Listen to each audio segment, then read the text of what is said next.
Bonjour tout le monde et bienvenue dans Mes Lectures, l'émission qui parle de mes lectures, manga, BD ou comics avec toujours un tout petit peu de spoil. Donc si vous n'êtes pas à jour sur un titre en particulier, évitez le passage où j'en parle. De toute façon, il y a toujours le chapitrage et en description le timer de chacun des moments où je parle de chacun des mangas.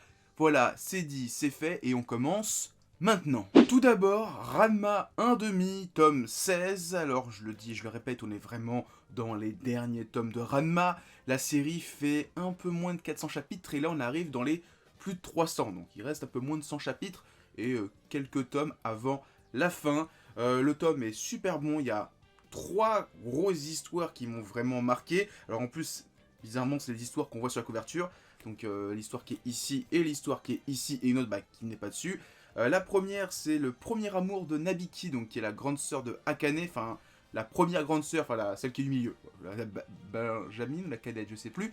Donc qui est toujours une fille un petit peu vénale, qui essaie d'arnaquer les garçons, qui faisait chanter Ranma en disant tiens j'ai des photos de toi, paye-les-moi et je dirai rien aux autres, et qui allait voir Kuno en disant tiens regarde Julian Storm, j'ai des photos de ta copine, tu me les vends, et toujours des trucs comme ça, et elle rencontre un garçon qui lui plaît. J'adore la compétition à base de on va dépenser de l'argent à foison, mais celui qui dépensera que 50 yens, si je dis pas de bêtises, ou 5 yens, ou 10 yens, va devoir rembourser tout ce qui était dépensé jusqu'à présent. C'est génial. Ensuite, la deuxième histoire qui est vraiment très touchante, c'est l'apparition d'une fille qui adore les cochons et qui tombe amoureuse de Ryoga, alors dans sa forme humaine. Et Ryoga, il sait pas trop, Akane ou Akari, si je dis pas de conneries. Quand elle est partie, je me suis dit merde, c'est triste. Ryoga, il avait enfin son histoire d'amour, enfin une véritable conclusion, et elle se barre. Après, elle revient un tout petit peu. Et la troisième histoire que j'ai beaucoup aimée, alors il y en a une autre que j'ai bien aimée aussi, c'est la quatrième, j'en parlerai un petit peu après. Il y a le fait que Rama tombe malade, et qu'en fait il a tellement chaud que même quand il est dans l'eau froide, il a tellement chaud qu'il ne se transforme plus en fille. Et donc il se dit peut-être que je vais pouvoir dire à ma mère que je suis là. Et c'était vraiment cool. Et la dernière histoire que j'ai beaucoup aimée, c'est l'élève de Aposai qui est en fait son meilleur ami et qui veut résoudre une technique ultime pour juste imprimer le décolleté d'une fille.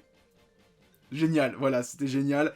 Voilà, franchement, un super tome. On arrive dans les d'excellents tomes de Ranma 1/2 depuis quelques temps. Je trouve qu'il y a vraiment un levé de niveau de Ranma 1/2 et voilà, c'est trop bien. Ranma, lisez Ranma. L'appel de Cthulhu. Ou alors, en théorie, il faudrait pas prononcer le Cthulhu, il faudrait dire Hulu ou Kulu. Tu vois, je sais pas trop. Bon, j'ai vu ça sur internet.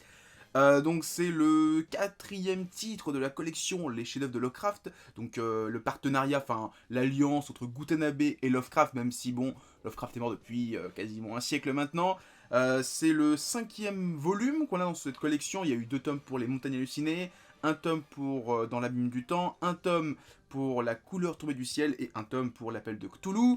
J'ai vu sur net qu'il restait 2 titres adaptés, il y a le Moloss et le truc dans les ténèbres, et qu'en ce moment l'auteur est en train de faire le cauchemar d'Innsmouth, ce qui fait que si on est toujours à un rythme de 2 titres par an, l'année prochaine on va avoir sûrement le Moloss et le truc tapis dans les ténèbres, et que en 2022 on va avoir le cauchemar d'Innsmouth et peut-être un autre titre, et on sera peut-être plus ou moins à jour dans les chefs-d'œuvre de Lovecraft. Alors, l'appel de Cthulhu, alors j'ai lu le comics, le manga, et ensuite j'ai lu la nouvelle. J'ai adoré les deux. Très clairement, alors je pense que je vais faire comme ça, je vais lire d'abord le manga et ensuite voir la nouvelle, ça sera peut-être plus intéressant. Peut-être que je vais mieux saisir la nouvelle parce que j'avais fait ça avant, je lisais la nouvelle et je ne comprenais pas toujours tout, et ensuite je lisais le manga et j'adorais le manga. Là, je vais faire dans l'autre sens. Très clairement, c'est maintenant mon titre préféré de la collection Les Chefs de Lovecraft. J'avais adoré Les Montagnes Hallucinées et j'avais trouvé les 2 titres suivants un petit peu moins bien. L'Appel de Cthulhu, numéro 1, très clairement. En plus, alors, ça étaye un petit peu tout l'univers grand ancien qu'a créé Lovecraft, où il y avait toujours ces créatures venues de l'espace qui ont colonisé la Terre il y a des milliers d'années avant les humains. Les choses qu'on avait vues dans Les Montagnes Hallucinées et dans L'Abîme du Temps. Et donc ça fait partie de ce grand arc scénaristique des grands anciens, et j'ai trouvé ça super intéressant. Tout le passage où ils enquêtent sur le culte de Cthulhu. Je dis Cthulhu parce que je l'ai toujours prononcé comme ça. Super intéressant. Le passage à la Nouvelle-Orléans avec la secte qui fait le sacrifice. Génial. Le passage en Atlantique, donc où ils découvrent Riley, donc le sanctuaire de Cthulhu. Incroyable, les pages sont dingues. Et alors, tout le passage où Cthulhu poursuit les gens, les doubles pages, une pépite. Franchement, très clairement mon titre préféré de cette collection. Ça va être dur de voir ce qu'il va y avoir ensuite parce que je pense que ça va être un petit peu moins bien, mais toujours à lire, une super collection que je vous recommande très chaudement. Maintenant que je suis à jour dans les recueils de Yoshi Harutsuge, j'ai pris le nouveau, le tome annuel de ces recueils qui poursuit sa carrière, donc de 73 à 74, donc on a moins d'une dizaine d'histoires courtes, parce qu'il y en a une qui est vraiment très conséquente. Il y a dans pas mal de magazines, parce qu'au début on te dit dans quelle année c'est sorti, donc on a le Young Comic, on a le Beisatsu Manga Story, le Shumatsukara, le Manga Story, le Yagyo, le Manga Sunday, ce qui fait qu'en fait t'as 1, 2, 3, 4, 5, 6, 7 histoires dans 7 magazines différents. Enfin il y en a un, c'est 2 magazines, donc il y a 6 magazines différents pour cette histoire. Ça fait quand même... le mec il est un petit peu partout, c'est un petit peu bizarre. Alors, c'est un peu bizarre, alors je me répète un petit peu, par rapport aux autres recueils que j'ai lus de l'auteur, donc Le Marais, La Vis, Les Fleurs Rouges, je trouve que celui-ci est extrêmement polisson. L'auteur, il y a pas mal de scènes de cul. Je crois que dans chacun des chapitres, enfin des histoires courtes, il y a une scène de cul. J'étais un peu déstabilisé, il n'y avait pas trop ça dans Un homme sans talent et un petit peu dans Un homme sans talent, mais il y avait un tout petit peu dans ces recueils, mais c'était toujours, il y avait une histoire ou deux. Là, il y a quasiment que ça. Il y a une scène où t'as un mec qui raconte qu'il a tringlé une fille dans son sommeil. Enfin, ça arrête pas quoi. Il y a une scène où à un moment, le mec il va avec sa copine prendre les bains et ils sont à poil dans les bains publics et t'as une meuf qui rentre et elle crie parce qu'elle voit un homme tout nu. C'était un petit peu étrange de voir toutes ces histoires avec toujours une petite scène de nudité. Je sais pas quelle phase traversait l'auteur à cette époque-là. Et alors, le chapitre qui m'a vraiment, enfin l'histoire courte qui m'a vraiment le plus marqué dans ce recueil, c'est celui qui donne son nom au titre, La jeunesse de Yoshio. Alors, ça n'a rien à voir avec l'image qui est ici. Ça, c'est la première histoire du bouquin. La jeunesse de Yoshio, c'est le dernier. Et alors, en fait, on suit les tribulations d'un jeune auteur de manga. Et c'est une supposition de ma part, mais je sens qu'il y a du vécu de l'auteur dedans. Tu sens le mec qui galère, qui dessine, il galère à dessiner pour 3000 yens, il va voir son éditeur, il dit non tu vas tout refaire, tu refais la couverture, tu refais les dessins, je peux avoir 5000 yens en avance, mais non t'auras demain, et si t'as tout demain. Tu vois qu'il galère, il rencontre un mec, sa famille il dessine avec lui, ils font les colos, avec des pochoirs, enfin, tu sens que c'est la galère, et je suis sûr et certain, alors je m'avance peut-être un peu trop, qu'il y a du vécu de l'auteur là-dedans. Si quelqu'un a les réponses, je suis preneur. Bake Monogatari, tome 8. Très clairement, là, Ogrit, il se fait ultra plaisir. Tu sens qu'il a monté un gap en puissance avec la fin de l'arc du serpent. Le gros passage où le héros affronte une armée de morts-vivants fantômes, dinguerie monumentale. Le mec, il s'est lâché en termes de dessin. Il s'est aussi lâché en termes de ecchi parce qu'il y a beaucoup de scènes de cul. Enfin, de cul. De nichons, de fesses à l'air, de tétons à l'air. J'aime beaucoup le passage à la fin de l'arc du serpent où le héros, donc les deux, la fille serpent et la fille gorille, le porte et il est en train de tripoter la fille serpent, mais genre il malaxe tout ce qu'il peut. C'est horrible, tu sens, le mec il tient la pâte à modeler quoi, il est en train de presser ça comme un citron, c'est immonde. Il y a aussi le passage où les deux sœurs du héros viennent le réveiller et que lui comme un... Voilà, c'est vraiment vicelard. Le mec il se bouge pour que les fesses de ses sœurs lui collent au visage. Elle tombe dessus au niveau du visage. Là, je me suis dit que le mec il avait vraiment un gros pet au casque. On m'avait dit qu'il était un petit peu vicelard, un peu vraiment très très bizarre. Il parlait que c'était un pédophile un petit peu, enfin qu'il était un peu lolicon sur les bords. Je l'avais pas trop senti, là je l'ai ultra senti dans ce tome là. Là c'est vraiment un gros dégénéré sexuel. Hein. Le dernier tiers du tome raconte les origines du vampire. Donc comment le héros est devenu un vampire. On nous l'avait brièvement mentionné et là on va enfin découvrir comment il s'est fait vampiriser. Et j'adore la scène où il rencontre la vampire et qu'il est en train de penser des culottes et qu'il pense pas du tout à elle. Il dit putain les culottes. C'est génial. Franchement, Bakemonogatari, un très grand kiff. J'ai lu l'intégrale des 6 tomes de Termae Romae de Mari Yamazaki, qui est édité aussi chez Casterman pour Plin en ce moment. Termae Romae, alors il y a 2 éditions. Il y a une édition double tome où c'est 3 gros bouquins, mais je voulais cette édition plus simple parce que il y a toujours un anachronisme. En fait, tu vois une figure romaine, enfin une statue romaine avec un petit truc anachronique il tient une serviette ou il tient un petit canard en plastique, que ses cheveux, c'est toujours des trucs comme ça me fait vraiment marrer. Termae Romae, c'est alors Est-ce qu'on peut appeler ça un isekai? Parce qu'un isekai, c'est quand tu vas dans un monde, t'es dans ton monde et tu vas dans un autre monde. Là, le héros change pas de monde, il change d'époque. Je sais que c'est un genre d'isekai comme Quartier Lointain ou le bateau de Thésée, mais je sais plus le terme exact. Donc, Thermae Romae, c'est l'histoire d'un Romain qui se retrouve propulsé à l'époque contemporaine de l'époque japonaise, donc en 2009 quand le manga a été écrit, et il découvre les joies des bains japonais et toute la petite culture qu'il y a là-bas, et il va la transposer à la culture romaine de l'époque, donc 2000 ans en arrière. Genre par exemple, à chaque fois ils boivent du lait après, bah, il va essayer de trouver un moyen pour faire boire du lait aux gens.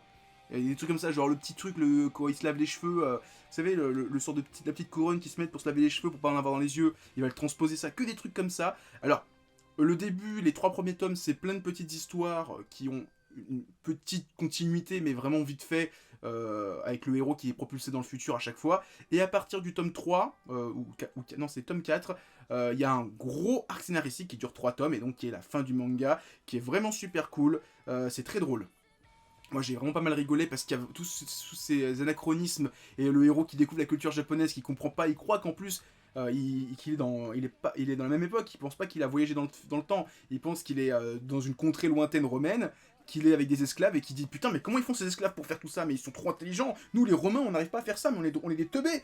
C'est génial, les passages où il est à cheval, incroyable, il y a des putains de réactions, c'est franchement très très drôle, lisez ça, c'est super bien, c'est super drôle, moi j'ai adoré. Angel Earth tome 12, j'ai vraiment du mal avec ce titre, alors pas parce qu'il est mauvais, non mais c'est qu'il y a eu une coupure de quasiment 1 an et demi, 2 ans entre le tome 10 et le tome 11, ce qui fait que j'ai beaucoup plus de mal à me remettre dans l'histoire, faut que je m'y remette, je pense qu'après 2-3 tomes ça va aller, une fois que j'aurai repris le rythme. Alors en plus le tome est composé de 2 grosses histoires, ce qui fait que j'ai peut-être eu du mal à me remettre dans les 2 grosses histoires, surtout après, comme je dis, après une longue coupure. Déjà la première c'est la continuité du tome 11, avec cette fameuse fille qui a un bandeau sur l'œil, qui a connu Rio à la guerre et qui a plein d'enfants qu'elle a adoptés sur les champs de bataille. Très drôle comme histoire, les passages où elle enlève des gens, qu'elle les menace en disant tu vas me dire la vérité, tu vas me dire ce que je veux, sinon je te transforme en fille. Chirurgie plastique, tu vas avoir un vagin à la place du zizi. Et lui tu fais non, s'il te plaît, s'il te plaît. C'était hilarant. La deuxième histoire, j'ai un peu moins accroché avec cette fille qui voit le futur, qui voit que Rio n'a pas d'avenir. Elle dit ah t'es mon âme sœur. Ça j'ai pas du tout accroché, ce qui fait que peut-être que j'ai beaucoup moins aimé ce tome-là. Mais je vais continuer parce que c'est voilà, c'est Tsukasa Ojo, c'est City Hunter. Mais j'avoue que je pense vraiment que c'est la coupure de 2 ans qui fait que j'accroche un peu moins à ce titre-là. Mais je vais quand même continuer juste pour la collection. Demon Slayer, tome 11. Putain que ce tome était trop bien. Alors déjà, c'est le tome qui marque la fin de l'arc de 3 tomes du Quartier des Plaisirs, donc Tengen Uzui et la 6ème lune supérieure. C'était une fin d'arc magnifique. J'ai pas d'autres mots. Le combat était dingue, le combat entre les 2 lunes supérieures, donc les 2 6e lunes supérieures, face à cette petite bombe de 4 profondeurs. Ils s'échangent des attaques combinées à 2, à 3. Le passage où t'as Tanjiro et ses 2 potes qui font une attaque combinée pour niquer la 2e, 6e lune supérieure. C'est la fille là. Incroyable, le passage où il y a une page entière où ils se mettent à crier de toute leur tripes pour tuer la 6ème lune supérieure. C'est incroyable, j'ai adoré ce tome-là. Le combat, mais alors, quand il va y avoir l'adaptation animée, mais ça va être une dinguerie monumentale. J'ai pas d'autres mots, ça va être oufissime. En plus, on a Nezuko qui est en couverture, qui découvre ses pouvoirs sanguinaires, donc qui a un pouvoir de heal, de soin. Et alors, j'ai adoré le passage où Nezuko est toute petite et qu'elle porte Tanjiro, le passage où elle le transporte avec ses têtes de demeuré, ça me fait mourir de rire. Voilà, Demon Slayer, un super tome. Je sais pas sur quoi on va aller ensuite, parce que c'est à peu près à ce moment-là que j'ai un petit peu arrêté de lire les scans de Demon Slayer. Donc je sais plus ou moins ce qu'il y a. Je sais qu'il y a encore un arc ou 2 que j'ai lu, mais je sais plus dans quel ordre c'est exactement. Je sais plus qui sont les personnages qui vont être mis en avant. Mais Demon Slayer, super bien à lire absolument. Et on finit par une petite bande dessinée, Le Mangeur d'Espoir de Karim Fria, un auteur que j'aime énormément. Il a sorti 2 grosses séries de BD, enfin 2-3 tomes à chaque fois. Le Réveil du Zéphyr, dont j'ai fait une vidéo il y a très longtemps sur la chaîne, n'allez pas la voir, que j'aime beaucoup. Il a fait La Flamme et l'Orage, que j'aime aussi, mais un peu moins bien. Et Le Mangeur d'Espoir, j'aime bien, mais Le Réveil du Zéphyr, pour moi, c'est top tier, voilà, très clairement. Alors, le principe de l'histoire, parce que j'avais rencontré l'auteur il y a 1 an ou 2, dans une dédicace, on avait vite fait échanger, et il m'avait dit qu'il bossait sur une série d'histoires d'horreur qui se passerait à Montmartre. C'est pour ça qu'on voit, alors pour les Parisiens, Montmartre ici. Alors, on est vite fait dans le quartier de Montmartre. Alors, les Parisiens, vous allez reconnaître certains quartiers. Forcément, l'auteur est parisien, donc il va mettre en place des quartiers qu'il connaît. Donc, c'est une histoire d'horreur sur...